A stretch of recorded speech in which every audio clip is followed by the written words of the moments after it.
YouTube friends. It's Elizabeth J with an S, and I just got my Erin Condren order. Do people still do unboxings?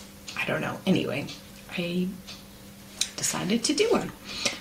Anyway, so I have it turned upside down because I don't want you to see my shipping address, but let's get everything out and then we can, and there's this weird like lump here, so let me just see what that is and we can get started.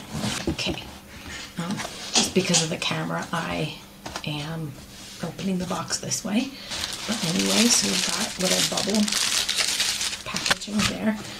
So this was the free bit, this free post-it note in the shape of an apple. Why is apples always associated with teachers? I mean, don't get me wrong, apples are good, but like, it'd be nice if they had packaged it flat. This now has a bend to it, but anyway, so that was the free gift. I hope their post-it notes have improved. I haven't bought their post-it notes in a really long time because of the sticker bit. The stickiness wasn't quite where it should be. So this is their little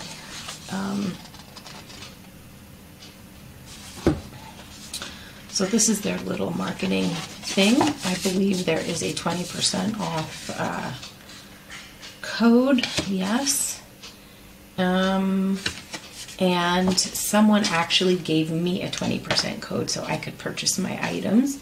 And so I am going to randomly give this 20% code to someone who likes the video, has subscribed to my channel, and leaves me a comment, which I will,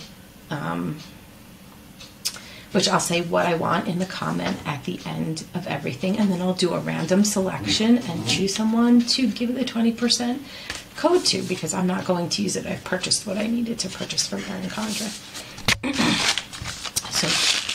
So that will be coming. Stay tuned in the video. So I purchased 2 of these. I really like these stickers for the headers in the week view. So, and they never give enough, honestly. So I purchased 2 packets of these. So I'm excited for that. These functional stickers. If anyone has functional stickers and they don't use them, I would love to get these like rectangular shaped functional stickers. Those are the ones I mostly use. I don't tend to use most of the other stickers. All right, so here is this. It's a bit chunky this year because of what I got in the planner, but let's take a look at it.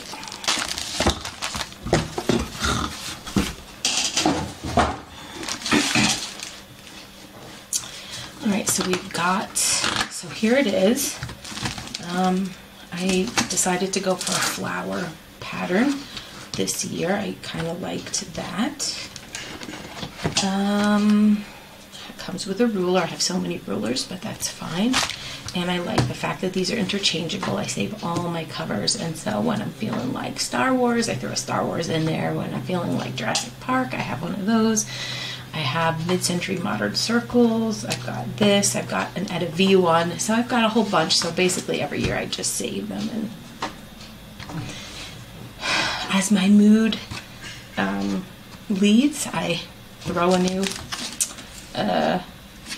cover on there. Yeah. So this is a bit thicker than what I generally do get. So usually I take out all of the checklist pages and I don't use them. This year I decided I was going to use checklist pages, so I got the maximum checklist pages. So for those of you who have not purchased a teacher planner, this is what it looks like. This is a dashboard that you could write on with whiteboard markers. I don't tend to do that because it can rub onto this side. So, and I don't really like how that looks. So I usually don't do anything here. Maybe post-it notes or something like that. And then we've got these pages, which I don't use. I got the neutral planner. I don't really like the colorful one. I tend to like the neutral planner. I like to be very basic with my planner. I use just a black micron, very fine nibbed pen to do the writing. And if you've checked some of my older videos, you know I do all my lesson planning on Post-it notes, which fit into the squares. So I'll do another one about that later on. So I tend to change these pages a bit and use them for other things. I don't really use these for their intended purpose. So this I use for my passwords to all my login stuff. I tend to have like 3 passwords that I rotate through. So this is what I will fill in afterwards. I use this to show my term dates, when we open, when we have insets, when we close, when we have holidays, all that kind of stuff. So I use the little date dot covers, and I'll have a little key down here at the bottom. This page I use for birthdays, personal birthdays, not student birthdays. So I use that for birthdays, which I'll transfer in. The graph paper I could use for seating charts, but I tend to change seats so often, and really I only use seating chart till I know students' names, and then after that I never refer to a seating chart at all. Then we've got some lined pages. I do use the lined pages when I'm going in for meetings, just to take notes on things. And then we've come to the monthly pages. I tend to use this as an overview. When I get a term calendar, I write in all the important things. And then we come to the weekly pages. And I'm sorry about the light. It's hard to see what's happening right here. Yeah, so I use those stickers up here in the headers. And I tend to just use this for briefing notes for each day. We have a meeting in the morning, and so we will, whatever is happening for the day, and then things I need to know. And then this is where I put my lesson plans. So I use Post-it notes inside each of these boxes because I hate my handwriting. It's really bad. And then I use this to say, oh, I need to do this, like kind of like a tick box type of situation. So I got the August through September, August through August. Is that what I got? Huh, they gave me an extra month. Okay. I didn't ask for August to August. I asked for August through July. But they gave me August to August. Well, alrighty then. That's kind of nice. Bit fancy schmancy there. Our school calendar opens the last week of August, so I really will only use that. In fact, I probably won't even use this first month of August. I can remove that. I'll use the September because the last week of August appears in the September monthly section. And then our school year ends the last week of June. So I will probably remove July 2024 and August 2024. I like to remove the things that I'm not going to use during the school year because this is quite a bulky situation. So I'll probably remove those as well. And then I got the maximum number of checklist pages. I decided I was going to utilize checklist pages this year. I vaguely remember they used to have like a checklist book, and I thought maybe I would purchase that, but I didn't see it on their website.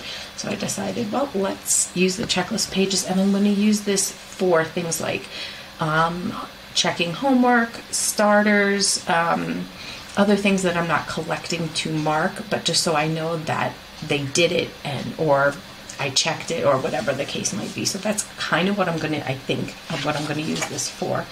And so I just got as many as I could fit into the book that they put into the book. So we'll see how that works. May not work, and then I may end up not doing that ever again. But that it is what it is. Okay.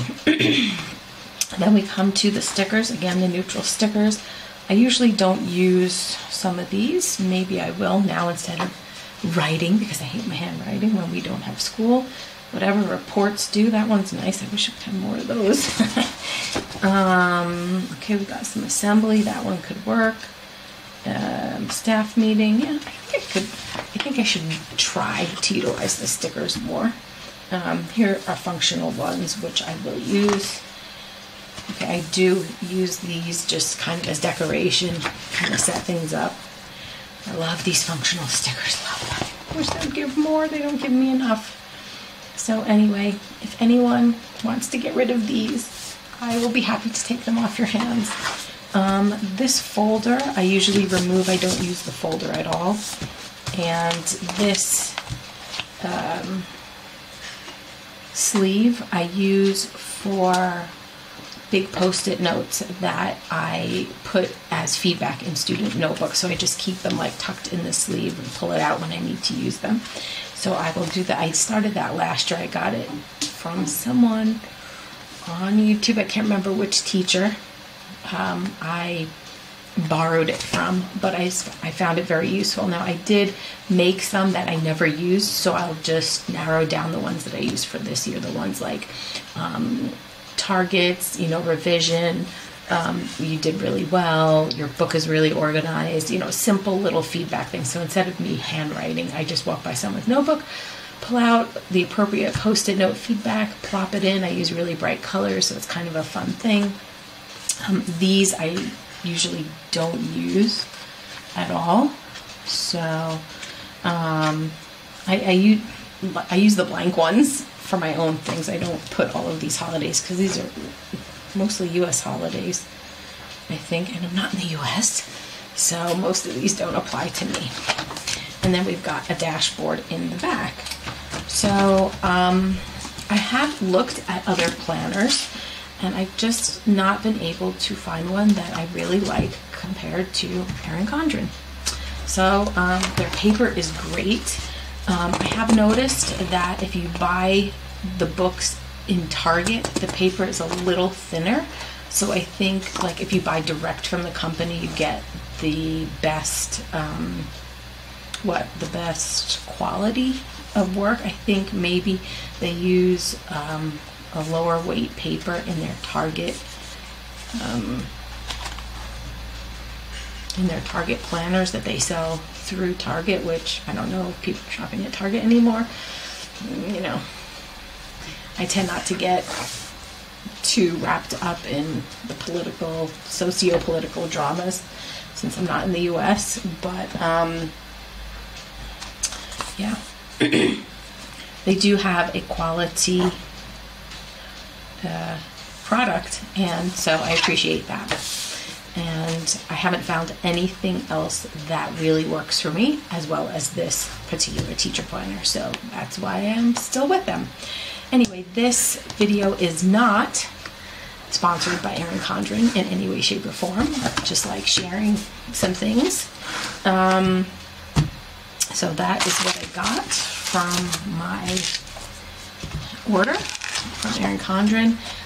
Now, for the 20% off, the lucky winner of the 20% off, please put in the comments what you will be buying from Erin Condren. I'd love to know if you're a teacher, and I'd love to know how you will use your checklist pages. So that would be really great. So in the comments, let me know what you'll be purchasing if you do win the 20% off.